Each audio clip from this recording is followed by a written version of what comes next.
साल तक भी इथे आइएगा बढ़ाइए ना ये माइक बढ़ाइए निकल रहा है पीछे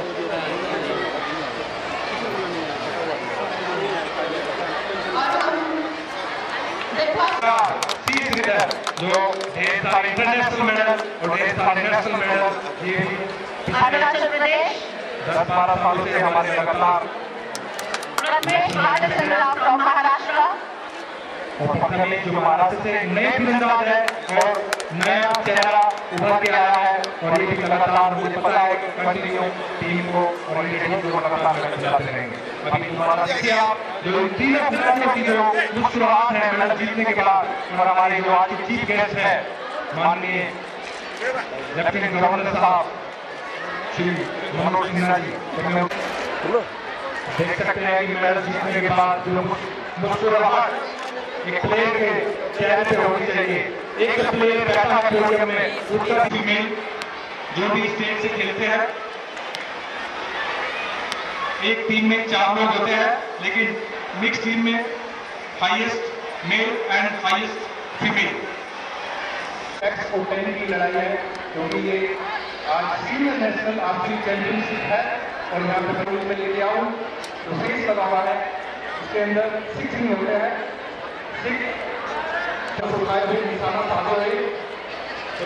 गोल्ड मेडल के लिए महाराष्ट्र टीम है हमारी और दिल्ली और महाराष्ट्र के बीच गोल्ड मेडल मैच और एआई पंजाब और मध्य प्रदेश ब्रॉन्ज मेडल। तो आज second target number 4, target number 3, target number 2, target number 1। तो इस प्रकार हमारे सभी आर्चर निशाना साधते हुए और अभी आर्चर तीर चलाने के बाद बाहर जाएंगे और फिर दूसरा आर्चर अंदर आएगा। आप देखेंगे अगर हम बोर्ड की बात करें आप देखेंगे बोर्ड के ऊपर जो शेष लगे हुए हैं बिल्कुल सेंटर में येलो है। एंड ब्रॉन्ज मेडल मैच आपके सामने जो बहुत सुंदर ग्राउंड टारगेट के साथ और बहुत सुंदर बैरिकेड के साथ कवर किया गया है। तो मैं रिक्वेस्ट करूंगा आज के डायरेक्टर ऑफ शूटिंग श्री कौन पड़ेगा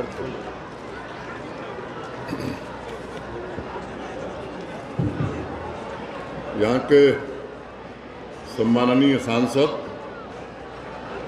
और तीरंदाजी संघ जम्मू कश्मीर के अध्यक्ष श्रीमान जुगल किशोर जी, हमारे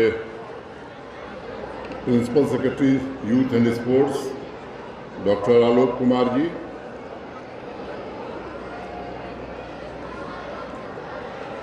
Shri Rajendra Singh Tomar, treasurer archery association, Nuzhat Gul, secretary जेके स्पोर्ट्स काउंसिल,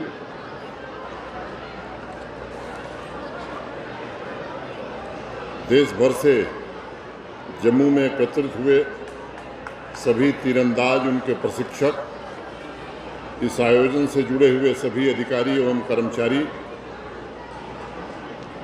सभी खिलाड़ी बहनों और भाइयों, मीडिया के मित्रों, देवियों तथा सज्जनों, जम्मू कश्मीर संघ राज्य क्षेत्र में पहली बार राष्ट्रीय स्तर की तीरंदाजी प्रतियोगिता का आयोजन करने के लिए मैं आर्चरी एसोसिएशन तथा स्पोर्ट्स काउंसिल को संयुक्त रूप से बधाई देता हूं। ये हमारे लिए गर्व का विषय है कि जम्मू को इस प्रतियोगिता के आयोजन का मौका मिला है और मैं समझता हूं पहली बार इतनी बड़ी प्रतियोगिता जिसमें इतनी बड़ी संख्या में खिलाड़ी और कोचेज और अधिकारियों ने शिरकत की है, ये हम सबके लिए प्रसन्नता की बात है। जम्मू स्पोर्ट्स काउंसिल और हमारे स्पोर्ट्स डिपार्टमेंट को मैं विशेष रूप से बधाई देना चाहूँगा, जिन्होंने बड़ी जिम्मेदारी से इस साल फरवरी में पहले आर्चरी सेंटर की स्थापना यहाँ की और विश्व स्तरीय इक्विपमेंट महिला तथा पुरुष तीरंदाज खिलाड़ियों के लिए उपलब्ध कराए। अलग अलग राज्यों, संघ राज्य क्षेत्रों से आए हुए मेहमान खिलाड़ियों का और उनके कोचेज का मैं हृदय से स्वागत करता हूं और एक बात कहना चाहता हूं। अभी कुछ दिन पहले ही भारत की संसद द्वारा जम्मू कश्मीर का बजट पारित किया गया और प्रधानमंत्री जी ने 2015-16 की तुलना में इस वर्ष 22-23 में दुगुने से ज़्यादा का बजट जम्मू कश्मीर के लिए और यहाँ के लोगों के लिए दिया है। मित्रों, संसाधन और सामर्थ्य के साथ देश के मुकुटमणि कहे जाने वाले जम्मू कश्मीर में पूरी गंभीरता से किसानों, महिलाओं, नौजवानों, खिलाड़ियों की आकांक्षाओं को पूरा करने का प्रयत्न किया जा रहा है और हर क्षेत्र में कम समय में हमारी यूनियन टेरिटरी नई बुलंदियों पर पहुंचे, इसकी शिद्दत से कोशिश की जा रही है। एक पुरानी कहावत है कि जब परिवर्तन होता है तो दिखाई पड़ता है। 1014 महिला तथा पुरुष खिलाड़ियों के साथ साथ 50 अंतर्राष्ट्रीय स्तर के खिलाड़ियों की जम्मू में उपस्थिति इसी बात को रेखांकित करती है। जिस दिन ये महत्वपूर्ण प्रतियोगिता शुरू हुई थी उस दिन मैं श्रीनगर में गल्फ कंट्रीज के 34 बड़े सीईओज के साथ आयोजित इन्वेस्टर्स समिट को संबोधित कर रहा था।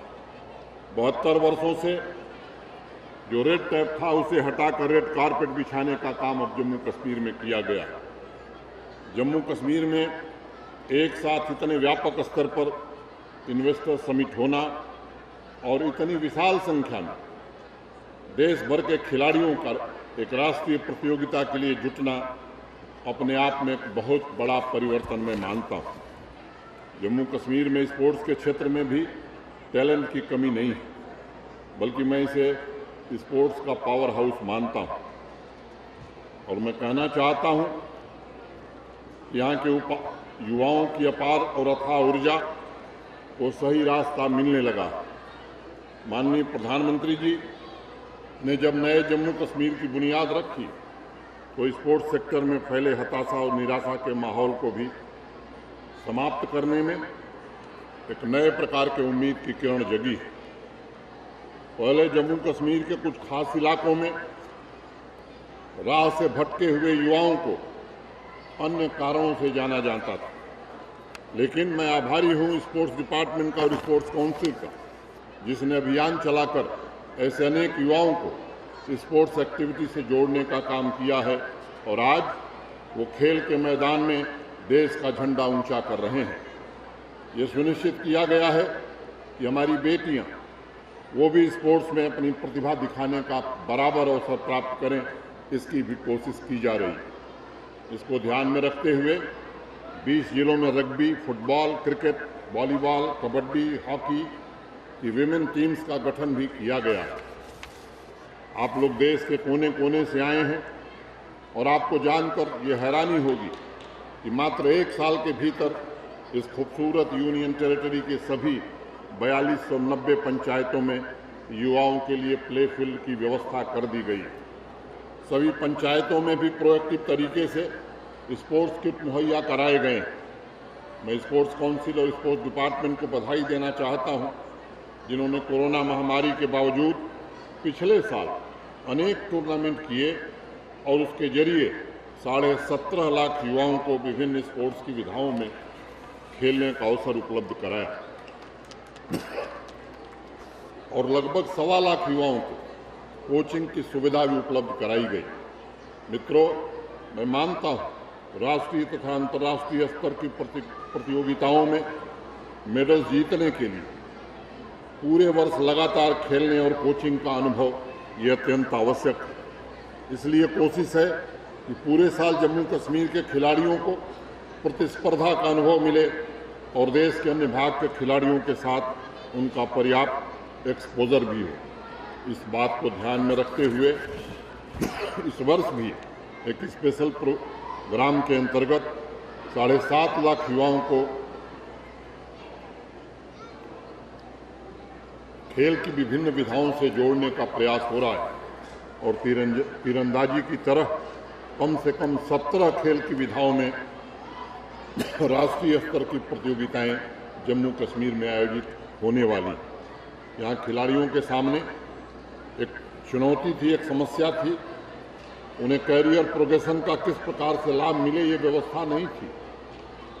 हम आभारी हैं अपने स्पोर्ट्स डिपार्टमेंट के, एक्सपर्ट्स, खिलाड़ियों तथा अनेक लोगों से सलाह मशविरा करके, विचार विमर्श करके एक नई स्पोर्ट्स पॉलिसी जम्मू कश्मीर में बनी, जो खिलाड़ियों को न सिर्फ उनके वर्तमान को सुनहरा बनाती है बल्कि भविष्य को भी सुरक्षित रखेगी। राष्ट्रीय अंतर्राष्ट्रीय प्रतियोगिताओं में मेडल्स लाने वाले खिलाड़ियों की इनामी रकम जहां बढ़ाई है, उन्हें टूर्नामेंट तथा एजुकेशन के हिसाब से गजटेड और नॉन गजटेड नौकरियां भी दी जा रही हैं। इस वर्ष की शुरुआत में स्पोर्ट्स पॉलिसी के लागू होने के पश्चात 2014 से लेकर 2021 के बैकलॉग को खत्म करने का काम प्रारंभ कर दिया गया है। जम्मू कश्मीर में खेल की क्रांति लाने के लिए संसाधनों का विस्तार किया जा रहा है। इस वर्ष सभी 20 जिलों में अत्याधुनिक 221 प्ले फील्ड बनाए जाएंगे तथा 157 स्पोर्ट्स कोर्ट का निर्माण और अपग्रेडेशन किया जाएगा। इस वित्तीय वर्ष के अंत तक लगभग सभी जिलों में मल्टीपर्पज इंडोर स्पोर्ट्स हॉल का निर्माण पूरा कर लिया जाएगा और वहां खिलाड़ियों को अंतर्राष्ट्रीय स्तर की सुविधाएं भी उपलब्ध कराई जाएंगी। पिछले साल 26 नवंबर को मैंने यहीं एमए स्टेडियम में देश के पहले जिम्नास्टिक एकेडमी का उद्घाटन किया था, जो खेल की हर विधाओं को प्रमोट करने की हमारी प्रतिबद्धता को दोहराता है। मुझे खुशी है खिलाड़ियों को हर प्रकार की सहायता और सहूलियत उपलब्ध कराने की हमारी कोशिश खेल के मैदान में अब रंग दिखाने लगी। 2020-21 में राष्ट्रीय स्तर की प्रतियोगिताओं में हमारे खिलाड़ियों ने 72 गोल्ड मेडल और 90 सिल्वर मेडल तथा 145 ब्रॉन्ज मेडल हासिल किए हैं।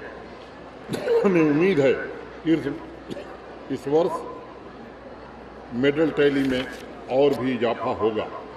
पिछले कुछ महीनों में अनेक खिलाड़ियों ने राष्ट्रीय तथा अंतर्राष्ट्रीय स्तर पर जम्मू कश्मीर का नाम रोशन किया है। मैं खास तौर से Beijing Olympian Arif Khan, international fencer Shreya Gupta, gymnast Bavleen Kaur, wushu gold medallist Sadia Tariq, रचंदा महक, राकेश कुमार, चंदीप सिंह, ऐसे अनेक खिलाड़ियों का जिक्र करना चाहूँगा जिन्होंने अपनी प्रतिभा से जम्मू कश्मीर ही नहीं बल्कि हिंदुस्तान के गौरव को बढ़ाने का काम किया है। इस प्रतियोगिता में भाग ले रहे सभी महान खिलाड़ियों का मैं एक बार फिर से अभिनंदन करता हूँ। मैं पिछले कई दिनों से अखबारों में यहाँ की खबरें पढ़ रहा हूँ। कुछ दिन पहले ओलंपियन तीरंदाज जोड़ी दीपिका कुमारी अतानु दास के बारे में मैं खबर पढ़ रहा था। एक दिन अंकिता भाकत तथा रिधि की खबर भी छपी थी। आप सभी तीरंदाजी में भारतवर्ष की पहचान है और मुझे पूरी उम्मीद है कि होनहार खिलाड़ियों को आपकी उपस्थिति और प्रदर्शन से अवश्य प्रेरणा मिलेगी। मित्रों, मुझे ये भी विश्वास है कि इस प्रतियोगिता से आप लोग मेडल्स के साथ साथ एक नए जम्मू कश्मीर की छवि का अनुभव भी साथ लेकर के जाएंगे।